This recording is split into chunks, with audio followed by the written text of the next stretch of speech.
Hello friends, welcome to भूमि साथी YouTube channel. तो आज वीडियो आम देखा जदि कौन प्रॉपर्टी जड़े फीमेल हिंदू ना रे अच्छी है एवं से बिना कौन विल न करिकी से जदि एक्सपायर्ड करती ताहले तांकर जो संपत्ति रे को माने भाग पाइबे बा तांको लीगल हायर को माने आसीबे ता विषय आम आलोचना करवा। तो देखंतु आमर जो general rule of succession in case of female Hindu आपणकर हिंदू सक्सेशन एक्ट सेक्शन 15 रे दिया है। तो देखो सेक्शन 15 रे कौन दिया general rule of succession in case of female Hindu है। सब सेक्शन 1 अनुଯାयୀ जदि कौन सी प्रॉपर्टी फीमेल हिंदू नारे अच्छी एवं से बिना कौन सी विल न करके जदि एक्सपायर्ड कले ताको कहते डाइंग इंस्टेट माने विल न करके विल बिना कौन सी विल करके से जदि एक्सपायर्ड कर जाते ताहले तांको प्रॉपर्टीटा को हिसाब रे डिवॉल्व हम है विषय ये दिया दिया the property of female Hindu dying intestate shall devolve according to rule set out in section 16 है। तो सेक्शन 16 रे जो रूल सब दिया से हिसाब रे आपणकर डिस्ट्रीब्यूट हम है। तो फर्स्टली देखो फर्स्टली क्या जुब ना फर्स्टली आपणकर sons and daughter including children of any predeceased son or daughter and husband है। ताले फीमेल हिंदूर तांको स्वामी एवं तांको छुआ पिला को फर्स्ट प्रायोरिटी मिलिबो से माने फर्स्ट पाइबे है। तो तांको स्वामी आसबे तांको पुओ और झील आसबे जदि तांको पुओ किंबा झील जदि एक्सपायर्ड कर जाइछन्ती ताले तांकर सन्स एंड डॉटर मध्य आसबे है। तांकर जतिकी शेयर हबो अनिल बा ए तांको पुओर ए जो शेयरटा तांको नाती नातुणी माने पाइबे है। ए माने एंट्री 1 है। एटा सब एंट्री क्लोज ए हूँ entry 1 entry 2 entry 3 entry 4 entry 5 है। तो ये माने पाइबे ताले फर्स्टली को माने पाइबे ना तांको स्वामी तांको छुआ पिला आ जदि तांको छुआ पिला भीतर के जदि पुओ किंबा झील एक्सपायर्ड कर जानती तांको पुओ आ झील तांको भागटा पाइबे तांको पुओ भागटा पाइबे। एटा हला एंट्री 1 जदि एंट्री 1 बा एठी केही तांकर उत्तराधिकारी नाहांती हला केही नाहांती तांको स्वामी नाहांती कि तांको छुआ पिला कि नाती नातुणी केही नाहांती ताहले तांको प्रॉपर्टीटा कहा पाकु चल जीवो ताहले सेकंडली तांको प्रॉपर्टीटा जीवो तांको हेयर्स ऑफ हजबैंड तांको स्वामी रो उत्तराधिकारी पाकु पड़ी जीवो हला से माने आसीबे एंट्री 2 रे हेयर्स ऑफ हजबैंड तांको स्वामी रो उत्तराधिकारी मान पाकु जीवो स्वामी रो उत्तराधिकारी केमती डिटरमाइन करिया हमर जो दिया हमर दिया छै आपनकर सेक्शन 8 रे सेक्शन 8 रे जो दिया है general rule of succession in case of male Hindu है से सेक्शन अनुसार आपण तांको लीगल हार डिटरमाइन करिवे एवं से माने प्रॉपर्टी रे भाग पाइबे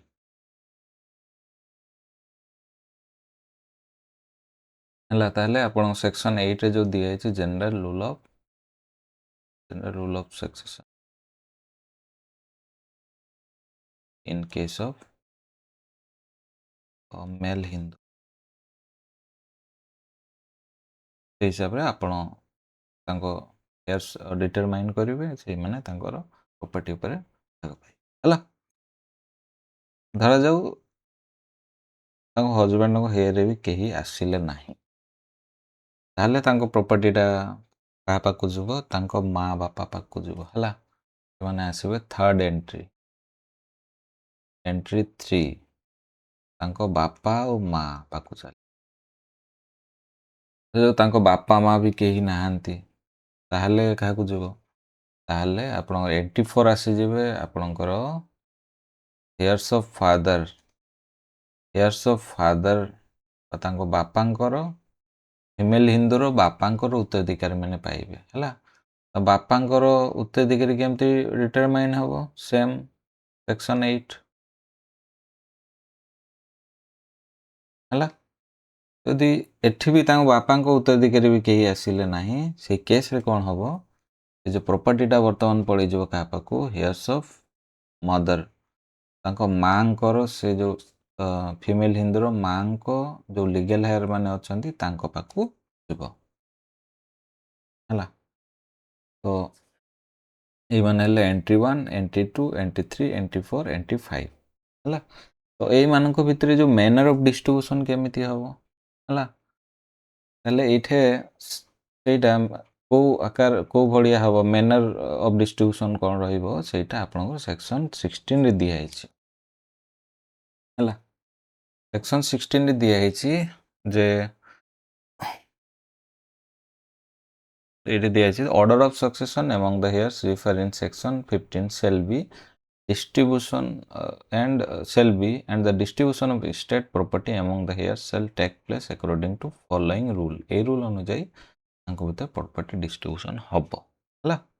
ରୁଲ୍ 1 କ'ଣ କହୁଛନ୍ତି, ରୁଲ୍ 1 କହୁଛନ୍ତି ନା among the heirs specify in subsection 1 of section 15 ହେଲା। ସବସେକ୍ସନ୍ 1ରେ ଯେଉଁ ହେୟାର୍ସ ମାନେ ମେନସନ୍ କରାଯାଇଛି ହେଲା, ଏଇ ଭିତରେ ଦେଖନ୍ତୁ ଏଇଠି କେତେଟା ଏଣ୍ଟ୍ରି ଅଛି, ଏଇଟା 5ଟା ଏଣ୍ଟ୍ରି ଅଛି ହେଲା। ତ ଏଇଠି ଲେଖା ହେଇଛି those in one entry shall be preferred to those in succeeding entry। ଏଇଟା ମାନେ କ'ଣ, ଏଇଟା ମାନେ ହେଉଛି ଫାର୍ଷ୍ଟ ଏଇମାନଙ୍କୁ ପ୍ରାୟୋରିଟି ଦିଆଯିବ ହେଲା। ଏଣ୍ଟ୍ରି 1କୁ ଫାର୍ଷ୍ଟ ପ୍ରାୟୋରିଟି ଦିଆଯିବ। ଯଦି ଏଣ୍ଟ୍ରି 1ରେ କେହି ବି ଯଦି ଜଣେ ଲିଗେଲ୍ ହେୟାର ଅଛନ୍ତି, ତାଙ୍କୁ ଉତ୍ତରାଧିକାରୀ କେହି ବି ଅଛନ୍ତି, ତାହେଲେ ଏଇ ଯେଉଁ ଆଉ ଯେତିକି ଏଣ୍ଟ୍ରି ଅଛନ୍ତି ଏମାନେ କିଛି ପାଇବେ ନାହିଁ, ଏମାନେ ପୁରା ଏକ୍ସକ୍ଲୁଡ଼ ହେଇଯିବେ ହେଲା, ବୁଝିହେଲା। ଆଉ ଧରାଯାଉ ଏଣ୍ଟ୍ରି 1ରେ କେହି ନାହାନ୍ତି, ତାଙ୍କ ଛୁଆ ପିଲା ନାହାନ୍ତି କି ତ ହଜବେଣ୍ଡ ନାହାନ୍ତି, ଦେନ୍ ସେ ଯେଉଁ ପ୍ରପର୍ଟିଟା ଯିବ ଏଣ୍ଟ୍ରି 2କୁ ହେଲା। କାହାକୁ ନା ହେୟାର୍ସ ଅଫ୍ ହଜବେଣ୍ଡ, ତାଙ୍କ ସ୍ୱାମୀଙ୍କ ଉତ୍ତରାଧିକାରୀ ପାଖକୁ ଯିବ, ଏବଂ ଏଇମାନେ ଆଉ ଯାହା ରହିଲେ ଏମାନେ ଏକ୍ସକ୍ଲୁଡ଼ ହେଇଯିବେ ହେଲା। ଯଦି ସ୍ୱାମୀଙ୍କ ଉତ୍ତରାଧିକାରୀ କେହି ନାହାନ୍ତି, ଦେନ୍ ଆପଣ ଏ ଯେଉଁ ପ୍ରପର୍ଟି ଯିବ ଏଣ୍ଟ୍ରି 3କି ହେଲା। ଏଣ୍ଟ୍ରି 3ରେ ବି ଦେଖିଲେ ଯଦି କେହି ଉତ୍ତରାଧିକାରୀ ଆସୁନାହାନ୍ତି, କେହି ନାହାନ୍ତି, ତାହେଲେ ଆପଣ ଏଣ୍ଟ୍ରି 4କୁ ଆସିବେ ହେଲା। ଏଣ୍ଟ୍ରି 4 ପାଇବେ, ଯେଉଁ ଆପଣଙ୍କର ତାଙ୍କ ବାପାଙ୍କ ଉତ୍ତରାଧିକାରୀ ମାନେ ପାଇବେ ହେଲା। ଯଦି ତାଙ୍କ ବାପାଙ୍କ ଉତ୍ତରାଧିକାରୀ ମାନେ ବି ଯଦି କେହି ନାହାନ୍ତି, ତାହେଲେ କେହି ନଥିବେ, ତାହେଲେ ତାଙ୍କ ମାଆଙ୍କ ଉତ୍ତରାଧିକାରୀ ମାନେ ପାଇବେ ହେଲା।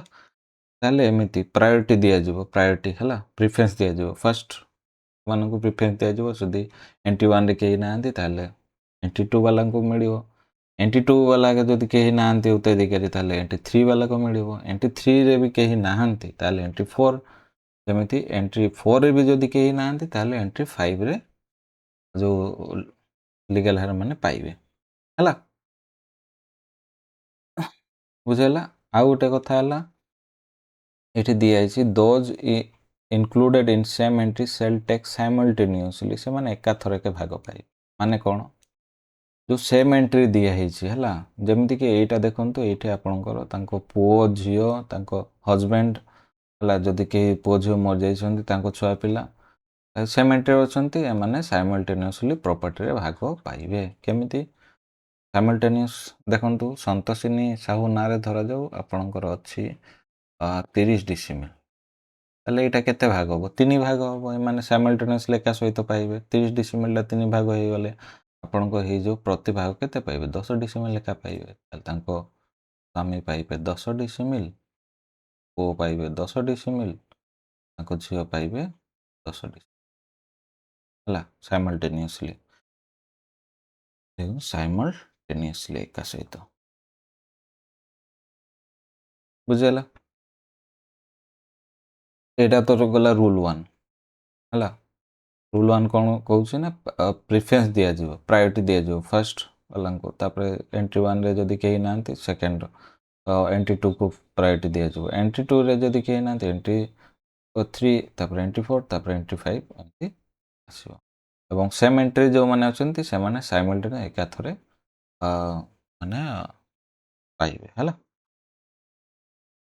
रूल 2 कौन कहूँ रूल 2 कौन कहूँ if any son or daughter of intestate had predeceased the intestate leaving his or her own children alive at the time of estate death, the children of such son and daughter shall take place between them the share which son or daughter would have taken if living intestate death ହେଲା ଏଇଟା ଦେଖନ୍ତୁ rule 2 କ'ଣ କହୁଛି ନା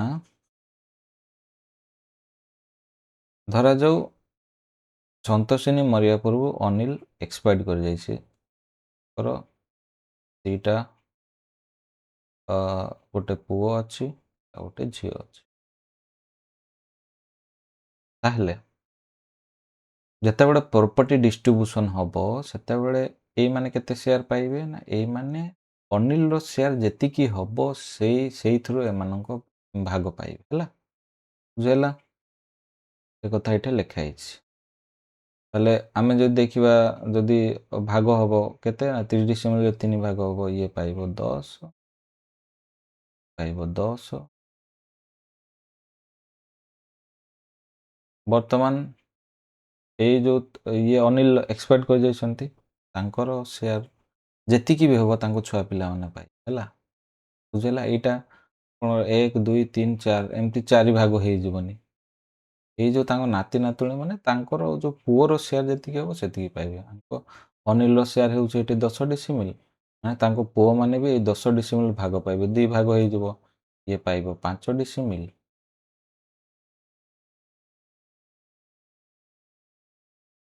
ହେଲା ତାହେଲେ ସେଇ କଥା ଏଠି ଲେଖା ହେଇଛି ଏଇଟା ତ ଗଲା ରୁଲ୍ 2 ରୁଲ୍ 3 କ'ଣ କହୁଛି the devolution of property of the intestate on here refer to clause A, B, D, E of subsection 1 and subsection 2 of section 15 ହେଲା shall be in the same order and according to the same rule as would have apply if the property has been father's, mother's and husband case may be and such person had died instead in respect of their immediately after death of the after instant death ହେଲା ଆ ମାନେ କ'ଣ ଆ ମାନେ ହେଉଛି ୟା ମାନେ ହେଉଛି ଆପଣଙ୍କର ଯେଉଁ ଅଛନ୍ତି ଏଇଠି ମେନସନ୍ ହେଇଛି ଯେମିତି ଏଣ୍ଟି ଟୁରେ ହିୟର୍ସ ଅଫ୍ ହଜବେଣ୍ଡ ହେଲା ହିୟର୍ସ ଅଫ୍ ଫାଦର ହିୟର୍ସ ଅଫ୍ ମଦର ଆମେ କେମିତି ଡିଟରମାଇନ୍ କରିବା ନା ଆମେ ଏଇଟା ଧରି ନେବା ଯେ ଯେଉଁ ଫିମେଲ୍ ହିନ୍ଦୁ ଯେମିତି ଏକ୍ସପାୟାର୍ଡ କରିଯାଇଛନ୍ତି ସେମିତି ହିଁ ତାଙ୍କ ହଜବେଣ୍ଡ ବି ଏକ୍ସପାୟାର୍ଡ କରିଯାଇଛନ୍ତି ବିନା କୌଣସି ୱିଲ୍ରେ ବା ତାଙ୍କ ବାପା ମା ବି ଏକ୍ସପାୟାର୍ଡ କରିଯାଇଛନ୍ତି ବିନା କୌଣସି ୱିଲ୍ରେ ହେଲା ସେଇ ହିସାବରେ ଆମେ ଦେଖିବା ସେକ୍ସନ୍ 8ରେ ଅନୁଯାୟୀ ଆମେ ତାଙ୍କ ଉତ୍ତରାଧିକାରୀ ଡିଟରମାଇନ୍ କରିବା ହେଲା ବୁଝିହେଲା ତାହେଲେ ସେଇଟା ତାଙ୍କ ପ୍ରପର୍ଟି ହିସାବରେ ଦେଖାଯିବ ସେ କୌଣସି ୱିଲ୍ ନ କରିକି ଯେମିତି ଏକ୍ସପାୟାର୍ଡ କରିଯାଇଛନ୍ତି ହେଲା ଏକ୍ସପାୟାର୍ଡ କରିଗଲା ପରେ ଯେଉଁ ଭଳିଆ ଆପଣଙ୍କର ଲିଗାଲ୍ ହେୟାର ତାଙ୍କର ଡିଟରମାଇନ୍ ହୁଏ ସେଇ ଭଳିଆ ହିଁ ଆପଣ ତାଙ୍କୁ ଲିଗାଲ୍ ହେୟାର ଡିଟରମାଇନ୍ କରିବେ ହେଲା ତାପରେ ଦୁଇଟା କଣ୍ଡିସନ୍ ଦିଆଯାଇଛି ଏ ଦୁଇଟା କଣ୍ଡିସନ୍ ବହୁତ ଇମ୍ପୋର୍ଟାଣ୍ଟ ହେଲା ସବସେକ୍ସନ୍ 2 କ୍ଲୋଜ୍ A B ଏଇ ଦୁଇଟା ଆମେ ଡିଟେଲ୍ସରେ ଦେଖିବା ହେଲା ବୁଝିହେଲା ତ ଦେଖନ୍ତୁ ସବ୍ କ୍ଲୋଜ୍ ସେକ୍ସନ୍ 15 ସବସେକ୍ସନ୍ 2 କ'ଣ କହୁଛି ସବସେକ୍ସନ୍ 2 କ୍ଲୋଜ୍ A କ'ଣ କହୁଛି property inherited from father or mother goes to father's share if she dies without children including the children of any predeceased son or daughter ହେଲା ମାନେ କ'ଣ ନା ଯଦି କୌଣସି ସ୍ତ୍ରୀ ଲୋକ ସେ ତାଙ୍କ ବାପା ମା ପାଖରୁ ଯଦି ପ୍ରପର୍ଟି ଇନହେରିଟେଡ୍ ୱାରସଦାର ଆକାରରେ ପାଇଥିବେ ହେଲା ତାହେଲେ ତାଙ୍କର ଯଦି କୌଣସି ଛୁଆ ପିଲା ସିଏ ଏକ୍ସପାୟାର୍ଡ କରିଗଲେ ତାଙ୍କର କେହି ଯଦି ଛୁଆ ପିଲା ନାହାନ୍ତି ତାହେଲେ ତାଙ୍କ ପ୍ରପର୍ଟିଟା କାହା ପାଖକୁ ଯିବ ନା ତାଙ୍କ ପ୍ରପର୍ଟିଟା ତାଙ୍କ ବାପାଙ୍କ ଉତ୍ତରାଧିକାରୀ ପାଖକୁ ଯିବ ହେଲା ଆଉ ସ୍ୱାମୀ ପାଇବେ ନାହିଁ ଯେମିତିକି ଏଠି ଗୋଟେ ଗୋଟେ ଜେନେରାଲ ଅଛି ସାହାଯ୍ୟରେ ବୁଝିବା ଧରାଯାଉ ଦିବାକର ହେଲେ ସନ୍ତୋଷିନୀର ବାପା ହେଲା ବର୍ତ୍ତମାନ ଦିବାକର ଏକ୍ସପାୟାର୍ଡ କରିଯାଇଛନ୍ତି ତାଙ୍କର ଅଛି ଧରାଯାଉ ତାଙ୍କର ଅଛି 30 ଡିସିମିଲ୍ ହେଲା। 30 ଡିସିମିଲ୍ ଗୋଟେ ଜମି ଅଛି, ପ୍ଲଟ୍ ଅଛି। ଦିବାକର ନାଁରେ ଅଛି। ସେ ବିନା କ'ଣ ମାନେ ୱିଲ୍ ନ କରିକି ୱିଦାଉଟ୍ ୱିଲ୍ ସେ ଏକ୍ସପାୟାର୍ଡ଼ କରିଗଲେ। ତାହେଲେ ତାଙ୍କ ପ୍ରପର୍ଟିଟା ସେକ୍ସନ୍ 8 ଅନୁଯାୟୀ ଆପଣଙ୍କର ଡିଷ୍ଟ୍ରିବ୍ୟୁସନ୍ ହେବ, ଡିଭଲ୍ ହେବ ସେକ୍ସନ୍ 8 ଅନୁଯାୟୀ। ସେକ୍ସନ୍ 8 ଅଫ୍ ହିନ୍ଦୁ ସକ୍ସେସନ୍ ଆକ୍ଟ ଅନୁଯାୟୀ ଆପଣଙ୍କର ଡିଭଲ୍ ହେବ। ତାହେଲେ ତାଙ୍କ ଲିଗାଲ୍ ତାଙ୍କ ମା ଆସିବେ, ତାଙ୍କ ସ୍ତ୍ରୀ ଛୁଆ ପିଲା ଆସିବେ, ହେଲେ ତାଙ୍କ ମା ଧରାଯାଉ ଏକ୍ସପାୟାର୍ଡ଼ କରିଯାଇଛନ୍ତି। ତାହେଲେ ତାଙ୍କ ଛୁଆ ପିଲା ସ୍ତ୍ରୀ ଆସିବେ। ତାହେଲେ ଯେଉଁ 30 ଡିସିମିଲ୍ଟା କେତେ ଭାଗ ହେଇଯିବ? 3 ଭାଗ ହେଇଯିବ। ଏଇଠି ଇଏ ପାଇବେ 10 ଡିସିମିଲ୍, ଇଏ ପାଇବେ 10 ଡିସିମିଲ୍, ଇଏ ପାଇବେ 10 ଡିସିମିଲ୍। ପାଇଲା ପରେ ଧରାଯାଉ ଇଏ ଏକ୍ସପାୟାର୍ଡ଼ କରିଗଲେ, ସନ୍ତୋଷିନୀ ଏକ୍ସପାୟାର୍ଡ଼ କରିଗଲେ ହେଲା। ତ ଏଇ ଯେଉଁ 10 ଡିସିମିଲ୍ଟା କେଉଁଠୁ ପାଇଛନ୍ତି? ତାଙ୍କ ବାପାଙ୍କ ସାଇଡ଼୍ରୁ ପାଇଛନ୍ତି ହେଲା। ଏବଂ ସେ ବିବାହ କରିକି ତାଙ୍କ କେହି ସନ୍ତାନ ହେଇନାହାନ୍ତି, ସେ ଏକ୍ସପାୟାର୍ଡ଼ କରିଗଲେ। ତାହେଲେ ଯେଉଁ 10 ଡିସିମିଲ୍ ପାଇବାର ଅଧିକାର କିଏ ପାଇବେ? ତାଙ୍କ ସ୍ୱାମୀ। ଏଠି ଦେଖନ୍ତୁ, ଏଇଠି ସ୍ୱାମୀ ପାଇବେ ନାହିଁ। ତାହେଲେ 10 ଡିସିମିଲ୍ଟା କାହା ପାଖକୁ ଯିବ? 10 ଡିସିମିଲ୍ଟା ତାଙ୍କ ବାପାଙ୍କ ଉତ୍ତରାଧିକାରୀ ପାଖକୁ ଯିବ।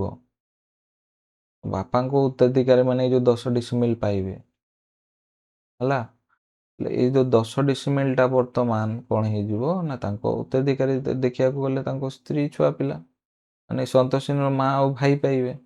ଏଇ 10 ଡିସିମିଲ୍ଟା ଆଙ୍କ ଭିତରେ ଭାଗ ହେଇଯିବ। ଇଏ ପାଇବ 5 ଡିସିମିଲ୍, ଇଏ ପାଇବେ 5 ଡିସିମିଲ୍ ହେଲା। ବୁଝିହେଲା? ତାହେଲେ ଏଇଟା ଏଠି ଦିଆହେଇଛି।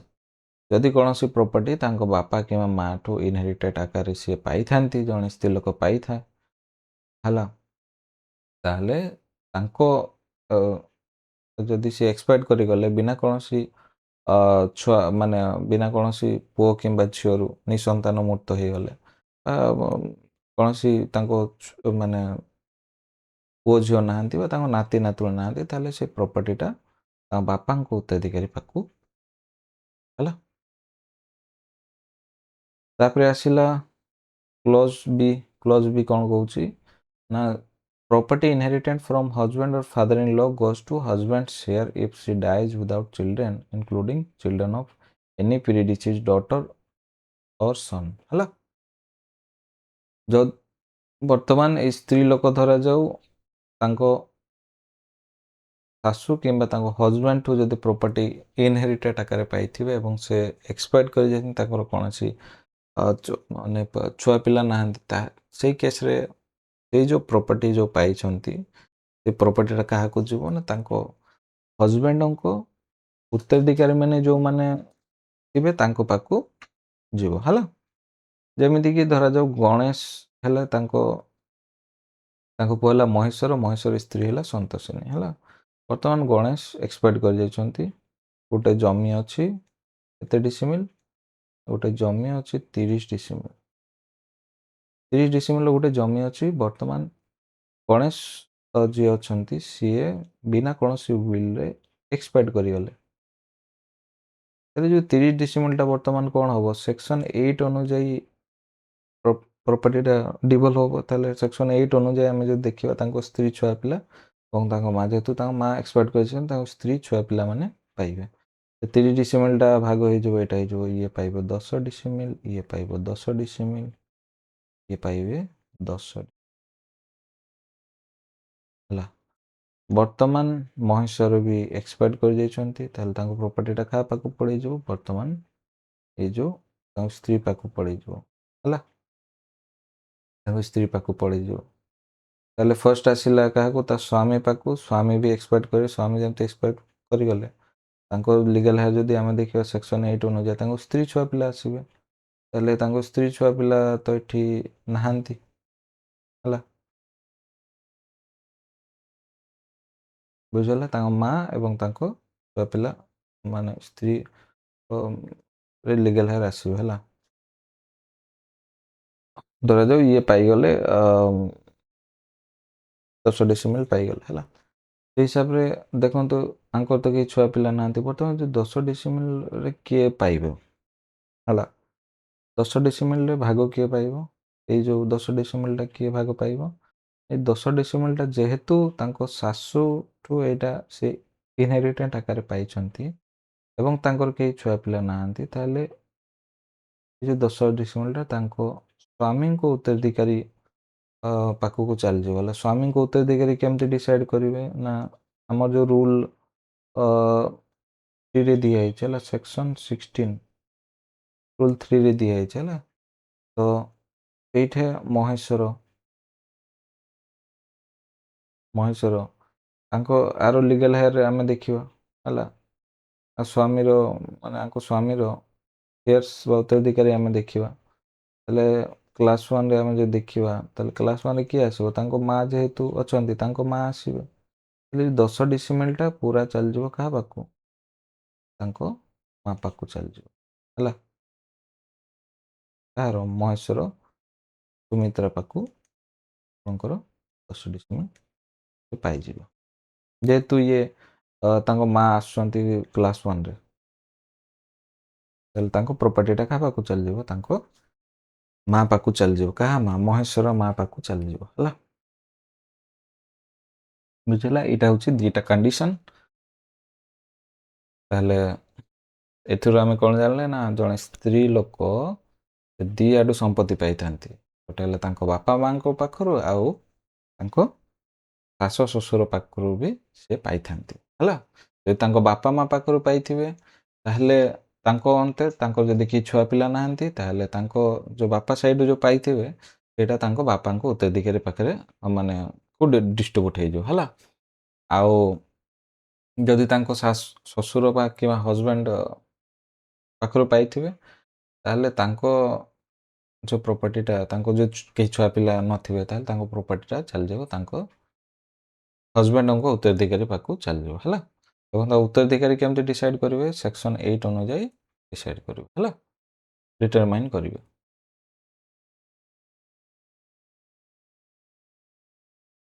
ଆଶା କରୁଛି ଆପଣଙ୍କୁ এই ଭିଡ଼ିଓଟି ଭଲ ଲାଗିଥିବ। ଯଦି ଭଲ ଲାଗିଥିବ ଭିଡ଼ିଓଟିକୁ ଲାଇକ୍ କରନ୍ତୁ ଏବଂ ଚ୍ୟାନେଲଟିକୁ ସବସ୍କ୍ରାଇବ୍ କରନ୍ତୁ ଏବଂ ବେଲ୍ ଆଇକନ୍ ପ୍ରେସ୍ କରନ୍ତୁ, ସୋ ଦ୍ୟାଟ୍ ଆପଣ ଯଦି କୌଣସି ଭିଡ଼ିଓ ଅପଲୋଡ଼ ହୁଏ, ନୂଆ ଭିଡ଼ିଓ ଅପଲୋଡ଼ ହୁଏ, ତାହେଲେ ଆପଣ ଅପଡ଼େଟେଡ଼ ରହିବେ। Thank you.